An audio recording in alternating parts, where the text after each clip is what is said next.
Hello, everyone. My name is Bryce Carter. I am the Colorado Program Director with Solar United Neighbors. This webinar is essentially for the Mesa County Solar Co-op, but we'll talk broadly about what solar is, what our co-op process is, as well as some financing options, and we can even dig into some details of what that means for Mesa County. First, we really want to express our gratitude to a variety of local partners to help us get engaged in the local community. So the Western Colorado Alliance, Alpine Bank, KWSI, the Colorado Latino Forum, the Colorado Renewable Energy Society, New Energy Colorado, and Solar Citizens. All these different partners help us reach out into the community and ensure success as we deploy our program and help making solar more accessible to more people. At the end of this presentation, you'll hear directly from those partners about what the Solar Co-op means to them and for Mesa County. So stick with us. Great, so let's begin with who we are and how we got started. Solar United Neighbors is a nonprofit organization that's vendor neutral, and our whole motto is that we're a community of people building a new energy system with rooftop solar at the cornerstone. So we like to help people go solar, join together, and fight for their energy rights. This all started way back in 2007 when here we have Walter on the left and his friend Diego. They watched Inconvenient Truth and were inspired to take some type of action. And they started realizing that solar was something that they could do on their household. So Walter went to his mom, Anya Schoolman, and said, "Mom, we got to figure this out. Let's do this together and we can get solar and then we'll make an impact." And so Anya thought about it and she's like, why don't we bring in a bunch of other folks and do this together and figure it out all together. And pretty soon they had over 50 of their neighbors as Walter and Diego were running up and down the stairs of different homes and saying hello to them and letting them know what they were trying to accomplish. And so that was where the very first solar co-op, the Mount Pleasant Solar Cooperative, started. But it was also, as they dug into the knowledge of solar, it was pretty complicated, even back in 2007 when they were trying to understand what an inverter is, what were the tax implications, what did it mean to get the right permitting. When they went to one installer, they got one answer. When they went to another installer, they got a different answer. How does net metering work?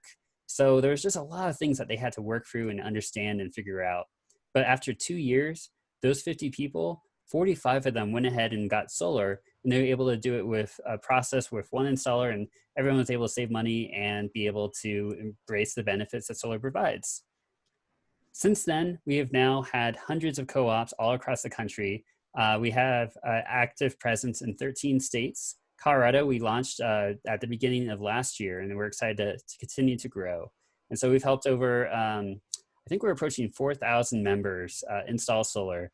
And we've helped install about 36 or 37 megawatts worth of capacity. So we're really excited about this model and helping people learn about what going solar means for them and building a community around the work that we do. So in terms of the services that we provide, there's kind of two main tracks. One is co-op membership. And so in the case that we're emphasizing on this call is the Mesa County Solar Co-op. If you're in the region, you're able to be a member for free and there's no obligation to install. So it's part of that same group process that I mentioned before. We bring in 50 to 100 neighbors, sometimes 150 or even 200. And we've narrowed down that 2-year process down to a streamlined 6 to 8 months in terms of process.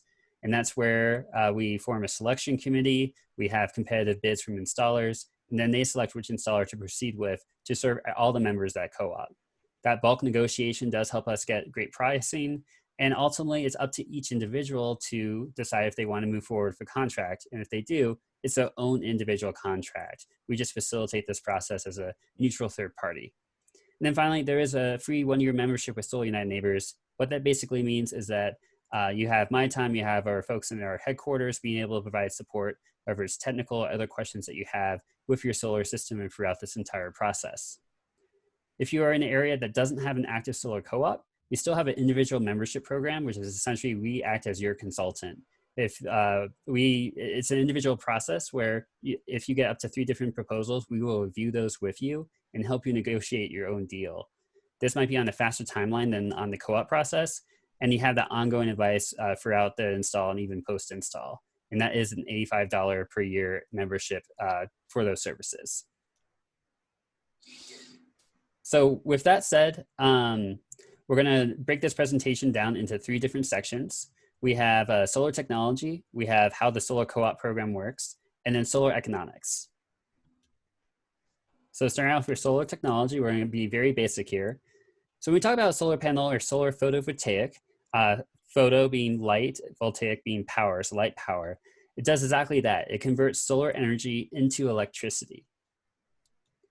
And it does that through solar cells, which are essentially layers of silicone, where when the sunlight does hit them, it creates an electrical current that diodes are able to pick up and create a direct current with. So as you can see on this slide, you have all of the different lines here collecting that current, and then eventually goes through the junction box. And all of that is then protected and encapsulated with glass in the frame that's very resilient in terms of supporting this whole layer of solar cells. And then when you have that all put together, that's one panel, one module. And then when you line a bunch of those up, that's a solar array. So when we talk about solar, we often talk about it in terms of kilowatts or kilowatt hours. And so kilowatt is 1,000 watts, and it's about the power potential of solar. In terms of a very sunny day and you're getting the full potential of the sun at noontime, that's essentially the same as the full horsepower of your car when you're going up a hill and you're flooring your engine. You're getting that maximum potential. So in this case, a 3 kilowatt solar panel array, as you can see, each one of these panels is 250 watts. That's 3,000 watts. If it's a really sunny day, we would expect that to be somewhere near just below 3,000 kilowatts, because there are some efficiency losses in the system. And then when you're measuring that energy over time, just like miles per gallon, you have kilowatt hours. So 1 hour of full sun means 1 kilowatt hour produced if you have 1 kilowatt hour or 1 kilowatt capacity. So when we look at most homeowners, every single person has their own needs for their home, depending whether they have electric vehicles, storage, and other needs as well. But typically, we see a lot of folks just offset a portion of their electricity. And so that's anywhere from 2 kilowatts to 12 kilowatts. I've seen folks go up to 30 kilowatts where they have hot tubs and electric vehicles and all sorts of stuff. So really, it is kind of a personal choice in terms of the scalability of the system to serve your needs. So then once you do have your solar system, we need to convert that electric current that's coming through it into alternating current. So that's electricity that we use in our homes and all of our appliances and everything else. And so an inverter is a technology that does that. A string inverter is where you have one inverter that connects to your entire system, and it does that at one location. And then microinverters do it at every single individual panel. If you have a string inverter, you will still have what we call optimizers, which are a little computer for each panel. So if there's like periodic shading on your panels in one spot or another, you wouldn't have your entire system slow down in terms of that electrical current, because every single panel acts separately and then collectively goes through the wires. So either way, microinverters and string inverters, they essentially have the same role, and they both convert, again, that direct current of electricity into alternating current.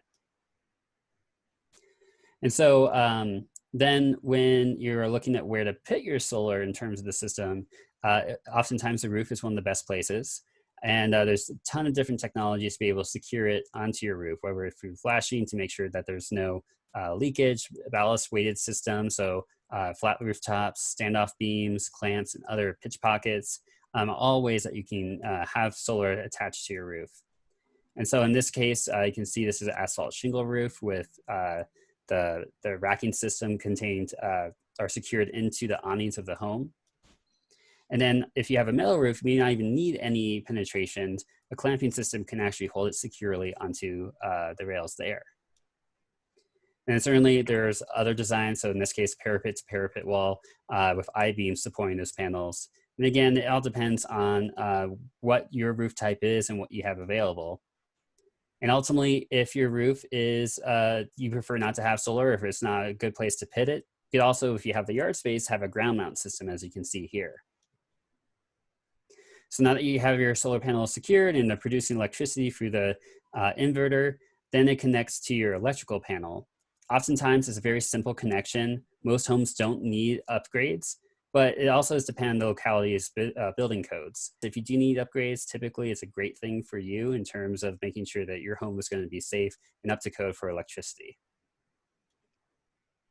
So to recap, we have the solar production on your rooftop that goes through the inverter, and then it goes through your electrical panel to help power the electricity in your house first. It goes where the demand is. And then if you're meeting that demand, that excess electricity goes on those power lines and helps power your neighbors. So in terms of part of the role that Solar United Neighbors has is we do look at each member's roof to see if they do have a good site for solar. First, we make sure that there's no shading, whether it's a tree or building, so that you get that full solar potential. We also want to make sure that your roof has enough space. A minimum of 200 square feet is what we look for. And then finally, do you have a southern exposure to that sunlight so that you can produce year round? It is a little bit better on the western side of your roof versus eastern, but both can be great in terms of solar production as well. And then ultimately, if none of those options work for you and you're still interested in getting solar, there are community solar programs all across the state that you'll be able to subscribe to based on your utility. There are a lot of variety of programs in Colorado, and Solar United Neighbors, we actually are working on developing a list, kind of a referral list of different companies so folks can shop around and get informed information on all of those. So stay tuned for that. One thing that has come up in terms of the power going out, this came up in California with the fires that they had and they had to turn off the grid, is that unless you have a battery system, you will not be able to have power on when the grid is off. And that's actually a safety mechanism to make sure that the linemen that would come out to service the grid are going to be protected and there's not going to be any excess electrons on it. And so if you do want to have power when the system is down, you're going to need to install batteries if you want to have that during an outage. A couple of reasons why you might want storage. So time of use is a mechanism where essentially the electricity rates change throughout the season as well as throughout every day. So typically in the early to later afternoon when, especially in the summer, a lot of people are using electricity, air conditioners are running, people are just coming home to cook dinner. There's really high demand, so therefore the electricity price is going to be higher as well. And then overnight, electricity prices might be really low. Oftentimes we see a factor of 2 or 3 being difference between the pricing at low to high. And so time of use is a way that would incentivize battery usage, not only to help support the potential of your solar system and making sure that when you have solar potential, like say in the morning, you could hold on to that excess power for later in the day when electricity is more expensive. Or if you have a battery, you can also purchase low and then sell high later in the day. So again, batteries can be a really good mechanism to support time of use. In addition, if you're in a rural location, so if you're at the end of a line, you might experience a lot of brownouts and other issues. If you have frequent utility outages, that gives your home more resilience in terms of making sure that your lifestyle doesn't get impacted, especially if you're out of power for a day or weeks at a time in some cases. And then certainly if you have critical loads, well pumps, medical equipment, similar things, making sure that you never lose that power because you need to make sure that your property, your life is protected. And finally, there's also emergency and disaster preparedness.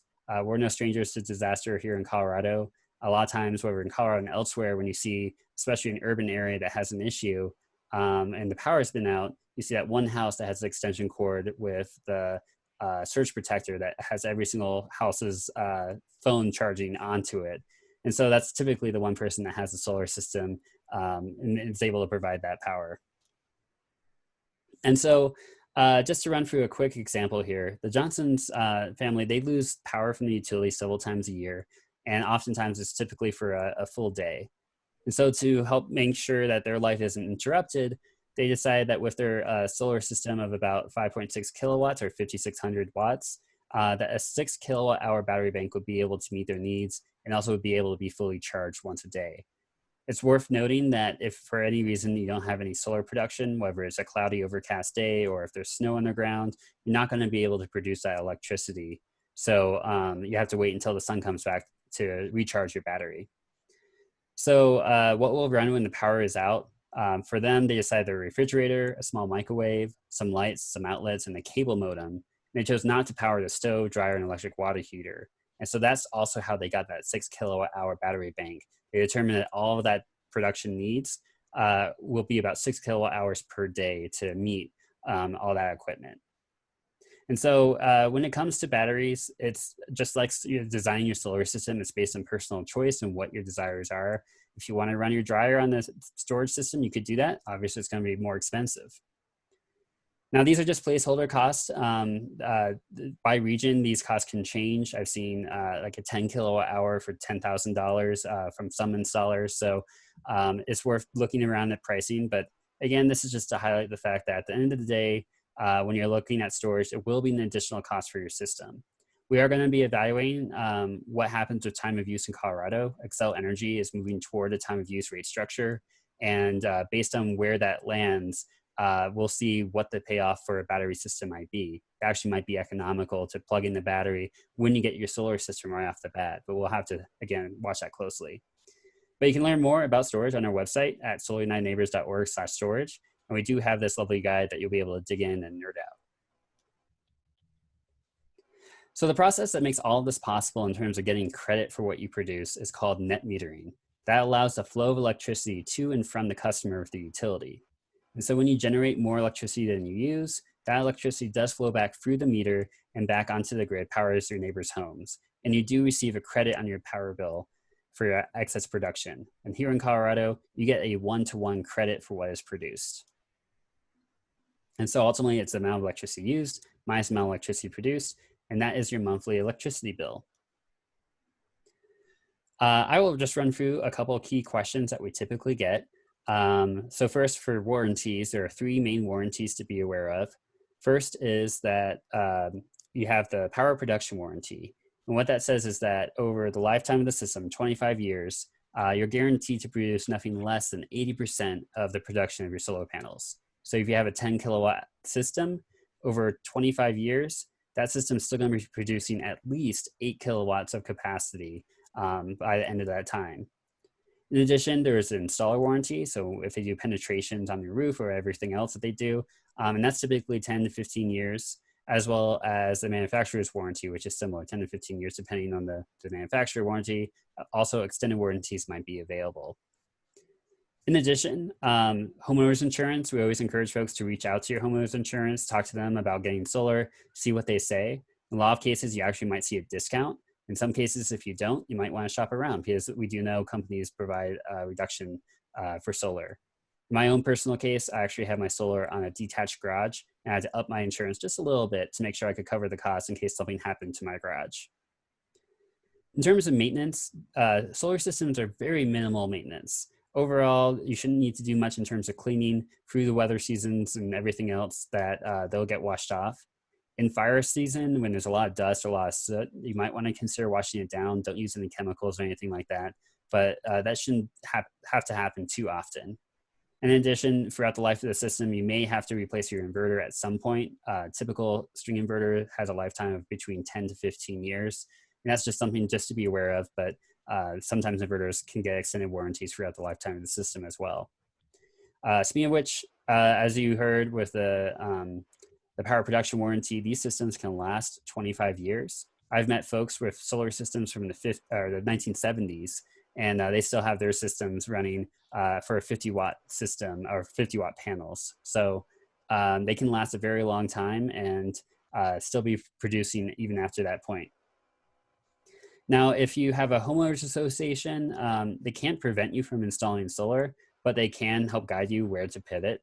So we encourage you to reach out, just like with your insurance, have a conversation with them, let them know what you're planning to do, make sure that everyone's on the same page. And then there are more restrictions when it comes to historic district. But again, reach out to them. And if you do have any issues, let us know and we can work with you and see what we can do to support you. Finally, the question I get all the time is the fact that what about hail damage? Because we're very familiar when it comes to hail in Colorado. And I think what's worth noting is that our most expensive disaster in our history was the hailstorm from a couple of years ago that was centered around Golden, which is also where the headquarters of the National Renewable Energy Lab is. Out of the 3,000 solar panels outside in the heart of this horrific storm, only 1 was damaged. And so they're a very resilient technology. So yeah, let's talk about how solar co-ops work. So as I mentioned, Solar United Neighbors, we essentially act as a third-party facilitator. We're here to be a resource for you to make sure that this process is streamlined. You get the information that you need to make an informed choice about what solar means for you and whether or not you should go forward with it. With the Solar Co-op, we do provide that best value on the installation for that group process. And again, we provide that support. We also allow you to connect with fellow solar enthusiasts, and also you can become part of the growing solar movement. We do see a lot of policies that come out in terms of pro-solar as well as things that are going to harm solar value. And so we definitely want to be on the front lines of that. But you, if you would like to be involved, you can. If you want to just get solar and be done, you can also do that too. There's no obligation to be involved beyond just the installation process. And so speaking about that process, and like I said earlier, we did bring that 2-year process down to 6 to 8 months. And so we're about halfway through for the Mesa County Solar Co-op. So we are doing information sessions just like this one, where you can learn about the solar co-op, you can sign up and to participate. And also we're at the stage where, especially now with COVID, we need your help to spread the word, whether it's having a sign in your yard, wearing a t-shirt, sharing this online. That's the way that we're going to be able to spread and get folks plugged in. Several weeks ago, we did have our selection committee of our members meet, and they did decide on having Alaska Solar Center Server Co-op. They are a local installer, and they're very familiar with installing solar throughout the region. So we're excited to be working with them in this capacity with their selection. So they are actively reaching out to our members as they sign up, letting them know what, based on the bid with our co-op, what it is, what that looks like for them. And then we have until August 1st being the sign-up deadline for folks to sign up and participate. As I mentioned earlier, there is no obligation to actually install. You'll be able to just get that information to learn what solar is for you. And throughout the process, if you have any questions, Solar United Neighbors is here to help facilitate that as well. So once you sign up, you will get that site visit based on your preferences or social distancing. It could be online or a socially distant site visit. So then you'll be able to sign your contract if you want to proceed. The install will get done. And once everyone's together, we'll have a party, whether we can be in person or socially distant online. We'll still celebrate our progress. So really excited about that. And then when we do talk about the selection committee, it is important that we do provide them with extensive information from all the bids of all installers. They look very specifically at the price, the equipment quality, the warranties available, the experience of the company, whether or not they're a local company, whether they make American-made products or offer American-made products, and many other aspects as well. And so it's with all that consideration that they sit down and do a thorough analysis of which installer would best serve the co-op. And like I said, we're vendor neutral. We facilitate that process, but it's up to our members to decide how to proceed for each one. So let's talk about solar economics. So the reality is solar is increasingly affordable. We've seen the cost come down over 90% since the 1970s. In fact, it's been practically another 80 or 90% since the early 2000s. Solar is no longer a specialty or expensive boutique item. It is essentially becoming as common as a washer and dryer for a home. Nonetheless, it can still be a daunting thing to tackle. And so in terms of Solar United Neighbors and our role, we like to be very transparent in what we do. As you can see here, from 2010 to 2017, the cost of solar have continued to come down. The yellow there is the cost that it takes to actually build that equipment and to have all those system components put together. And then the gray is labor and how much it takes to actually go out and do that work. And certainly we don't want to undermine labor. We love our workers and the fact that they're hard at work and are essential, especially during these trying times. But where we do have an opportunity are the soft costs. These are costs for a company to go out into the community, to talk with folks in the community, sit down with them at their kitchen tables, let them know what going solar means for them, and then ultimately from that pitch, secure it, a lead into a contract. For an installer, that can literally be thousands of dollars of overhead. And so part of our role for Solar United Neighbors is to bring that down by providing kind of this community movement to look at who's interested in going and then helping support them through the adoption process. And for our services and for that support, we do ask for a $600 development fee. And that allows us to support our mission and bring people in. But again, it saves the installer money as well as the customer money. And so we're really excited to be able to serve this role in reducing those soft costs and helping installers do their work. And so furthermore, when we talk about the price of solar, we do talk about it typically by the watt, so not by the panel. So a 3,000 or 3 kilowatt system at $9,000 would be $3 a watt. So we're emphasizing also that solar is a long-term investment and that ultimately there are no moving parts and it will have at least a 25-year lifespan. And ultimately they are hedged to rising energy prices. If you think about inflation, up to 2+%, it's a great way to be able to lock in your electricity prices for a long time ahead. And so we're going to run through two different examples here based on Xcel Energy as well as Grand Valley Power. Here we have the example with Xcel Energy. So based on their pricing, we did a lot of calculations based on annual levelized cost. So if you got solar at $3 a watt, which is worth emphasizing, the prices regionally will vary. So especially in more rural parts or in the western slope, that price will be higher. We see the average being 320, 330 or higher in a lot of those areas. In the Front Range, it could be potentially lower. So this is just kind of middle of the road estimate here, but not necessarily reflective of the exact pricing for Mesa County.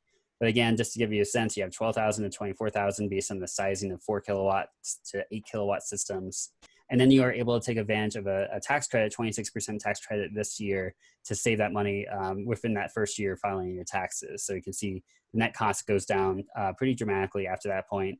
And then throughout the lifetime of the system, you actually come out with cumulative savings over the lifetime of the systems. And you can see what that looks like at the bottom. Just to mention Grand Valley Power. So the only difference that they have is they have some fixed cost based on their rate structure. So it's about $30 a month just to connect to the grid. There's a little less of a payoff. It's just a little bit shorter, but it's very similar as you can see here in terms of Xcel Energy. So talking about that federal tax credit, you do see the reduction over time. So from 30% from before to this year is 26%. Next year is going to go to 22% and then phase out completely by 2022. With COVID and with various stimulus packages, we're certainly advocating to make sure that we hopefully can extend this and bring it back to 30%. At this time, we don't anticipate that's likely, but who knows? At this point, just assume that it is going to go down until we see politically if this is something that could be part of the stimulus package. But this is just something, again, to think about in terms of your financial decision for investing in solar. And so what that translates to is, depending on how you use your system, a payoff of anywhere from 7 to 9 years all the way up to 15 years. And what that depends on is if, for instance, you're going to combine with electric water heating, or if you have an electric vehicle, how much of a system you're going to build with your electric bill overall. So again, there's a little variation, and the installer, in this case Atlasta, will be able to work with you to give you an estimate of what that payoff timeline looks like. And so the different scenarios here in the dark blue, you can see what the cash purchase would look like. So from that initial amount, this is an example of 30%, but it would be 26% now. You would see that immediate savings after the first year, and then be reduced over the lifetime of the system. So within about 10 years, you have that payoff. You can also take a loan and finance through a bank, or I believe that Atlasta also has a couple solutions as well. And so you can see what that payoff looks like. You'll be able to cover the cost of the loan. And once the loans pay off, you'll be able to receive those basically dividends of your system. And finally, power purchase agreement, or a leasing program, just so you know, is basically you wouldn't pay any money down, and a company will own the solar system on your rooftop. And so you will see some savings, but also you'll be able to pay the installer to manage that system on your roof. And so again, there are cost benefit analyses based on your needs, but those are kind of the different options for paying for your system. And as I mentioned earlier, since there is a time of day or time of use structure that Xcel is looking at, we will have to see how this might impact these payoffs. So you do pay that kilowatt hour pricing, so it depends on the time of day, the season, as well as previous usage, and also the type of electricity system you have. So if you have a heating system that's all electric, that also might be dependent on what type of rate structure you're plugged into. And so we're going to eagerly see what happens with Xcel Energy, but depending on what those prices end up being, your solar system might be designed slightly differently. You might want to look at a western exposure to get more advantage of the sun as it sets, because electricity is more expensive, for instance. And battery storage also is going to be a key factor, depending on how the economics lay out. And then this example is from Fort Collins Utilities, but you get the gist of how this looks. Again, you have those off-peak hours. In this case, for non-summer, it's 7 cents up to 22 cents kilowatt hours on peak. And then another way of looking at it that they designed, you can see these two comparisons between non-summer to summer and what those hours are. So in the summer, from 2 p.m. to 7 p.m., you're charged approximately 3 times more in terms of what the off-peak price would be. And that's to incentivize you to use less electricity And especially during from 2 to 7, especially in the summer, what's going to be producing? Your solar system as well. So certainly it's going to have impacts in terms of the payoff of your system. We'll continue to evaluate that for our membership. And finally, so there are a variety of financing options, which we talked a little bit about earlier.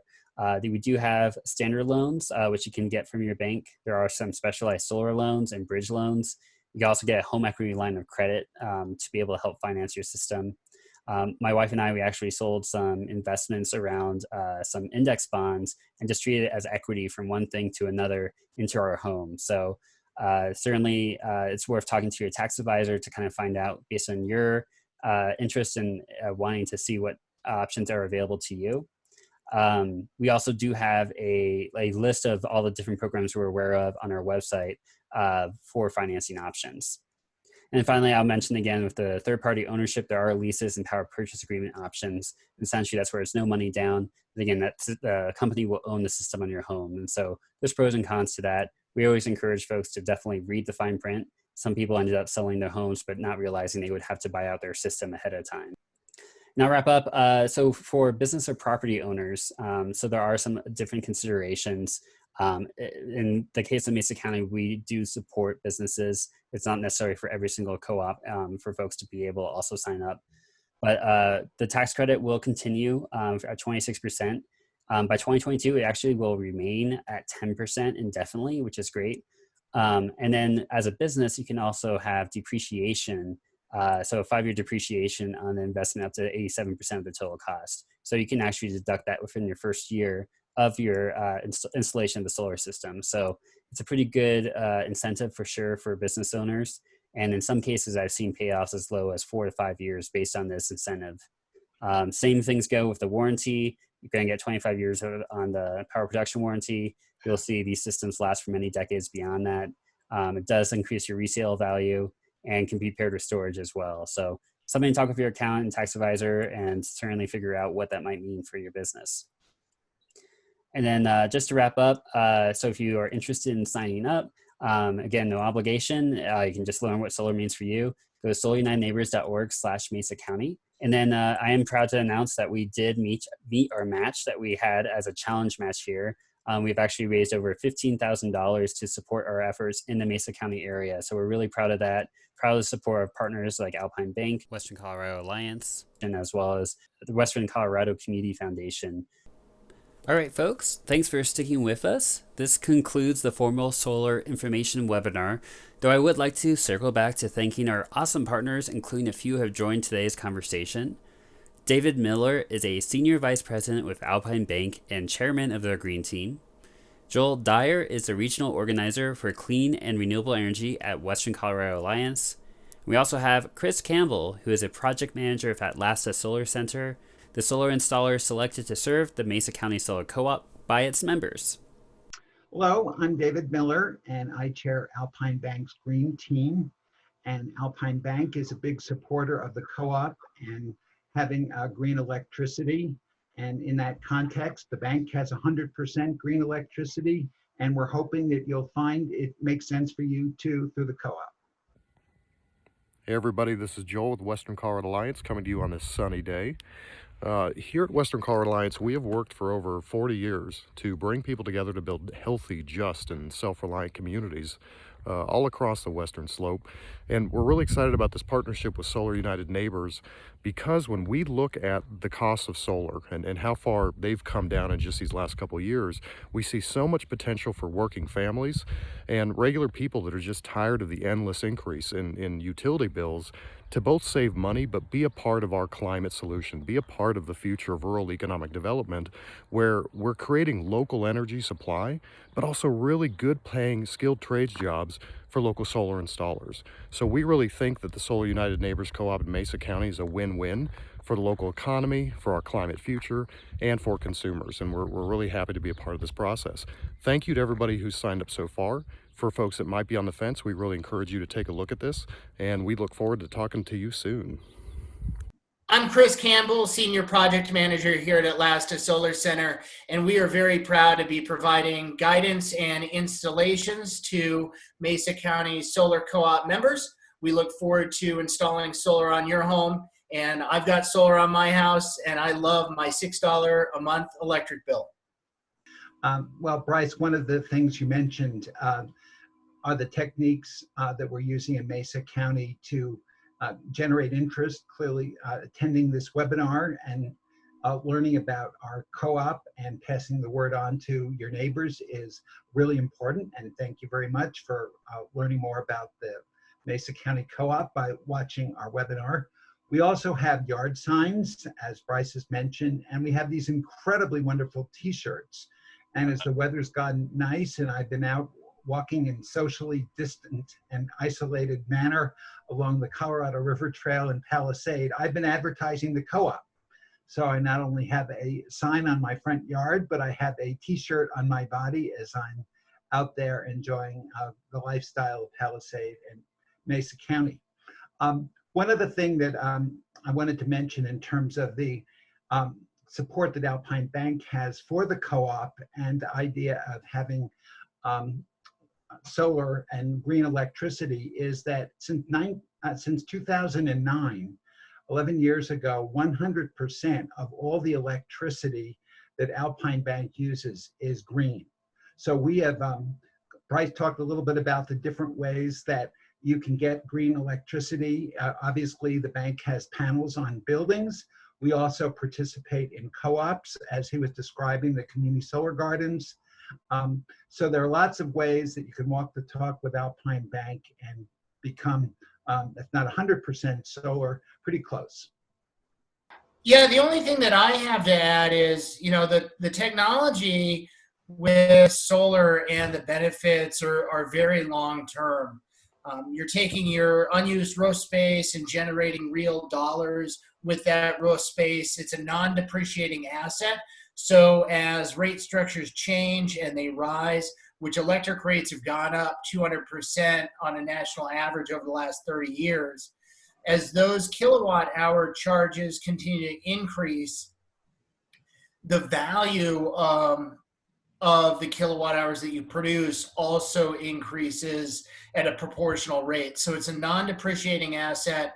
The modules themselves, they've generally got a 25-year manufacturer warranty, but those solar panels are going to produce 40, 50, 60 years. So the latest NREL studies have shown that the latest solar panels that are coming out, which is what we're installing on homes here in Mesa County and beyond, actually have an effective lifespan of 60 years, which is pretty phenomenal. So it's not like a car where when you drive it off the lot, it's lost value. This is going to continue to appreciate in value. And it really is a one-time, once in a lifetime or once per home investment. So you're not going to really have any need to replace the system or install a new system 10, 20, 30 years from now. It really is a one-time deal. And when you look at how it adds value to your home, there's several different ways to look at that. With a kitchen or bathroom remodel, you're probably going to get 75 to 80% of that project cost back out when it comes time to sell the home. Whereas with solar, because it's generating real value from a monetary standpoint, you should be able to recover all, if not most of that investment when you go sell your home, whether it's 5, 10, 20 years down the road.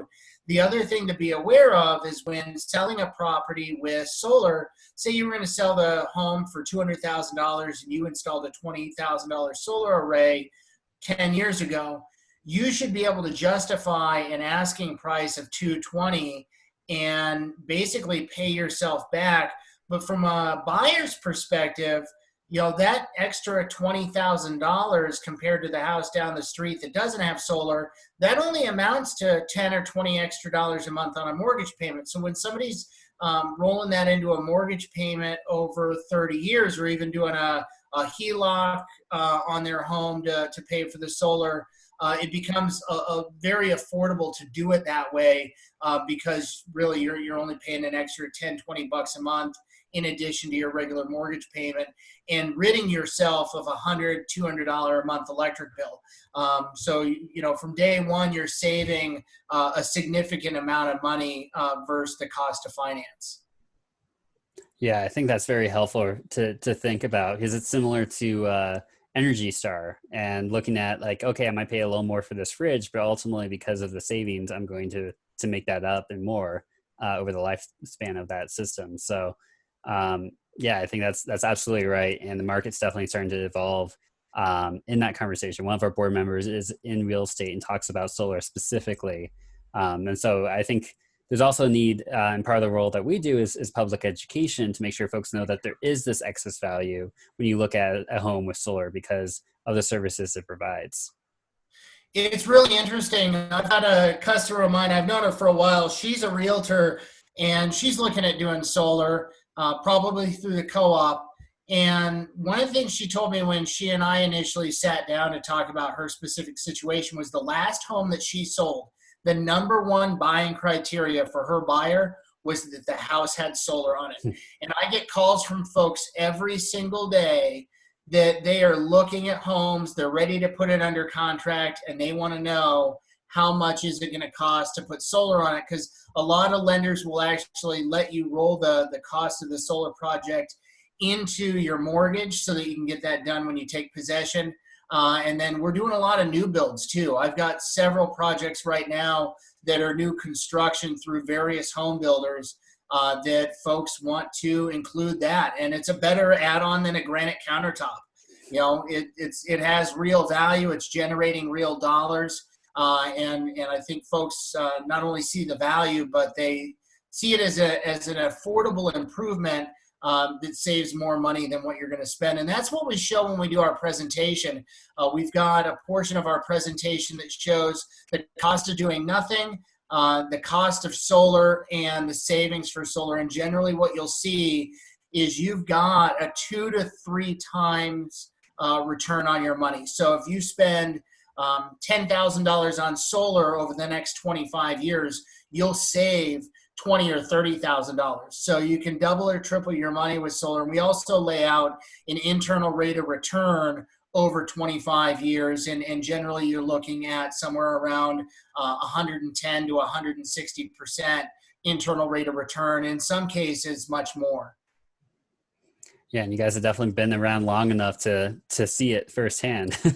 I think it's very powerful in that Alasta's willingness to make co-op engagement open to all of their prospective residential and small business buyers is huge, because this means that it's going to be easier for them to make the sale and easier for somebody to buy and easier to administer and easier to have partners and friends involved.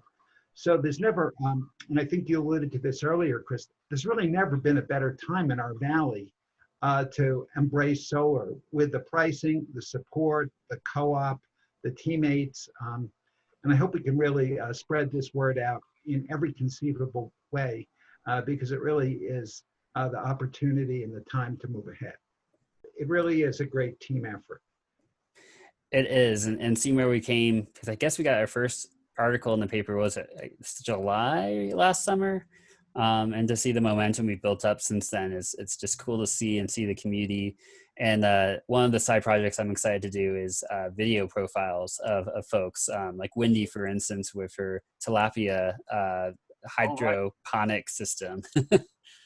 Yeah, and I think the biggest thing right now, because people are at home, they're wanting to know about solar. They're calling us whenever, and that's the challenge that we've always had is, well, when can you meet? Because you're at work. Now that everybody's home and they don't have a boss breathing down their neck, it's kind of fair game for when are you available? I am too, and actually, doing most of the presentation over the phone has made my life easier because I don't have to be driving around, and I can really shorten up the presentation, because when you're sitting there at somebody's kitchen table, you get off on tangents and stuff, and now it's really been, send them the proposal, give them a day or two to look at it on their own, answer any questions, dive into it deeper if you need to. The first co-op member who went solar, I talked to him, and then he said, well, we'll talk about it over the weekend with my wife and I'll get back to you. And next day he just said, yeah, we're doing it, let's go. So, it makes it for an easy process. And I think with the co-op, it's easier on us because they can get a lot of the questions answered by you, and we've got this third party that basically is preaching the same thing we do, but since it's not coming from the installer and coming from a non-biased entity, it makes it seem more real, I guess. Well, I also think in that vein, Chris, the fact you've got all these sponsors and partners, the fact that Alpine Bank invested, that Western Colorado Community Foundation invested, that individuals went into their own pocket to invest, really says that, as you're saying, this is not something that you and Darren made up in lieu as a sales pitch. This is something that's worked all over and it's got a lot of legitimacy. Right. Thanks everyone for watching the webinar and our follow-up dialogue with our partners.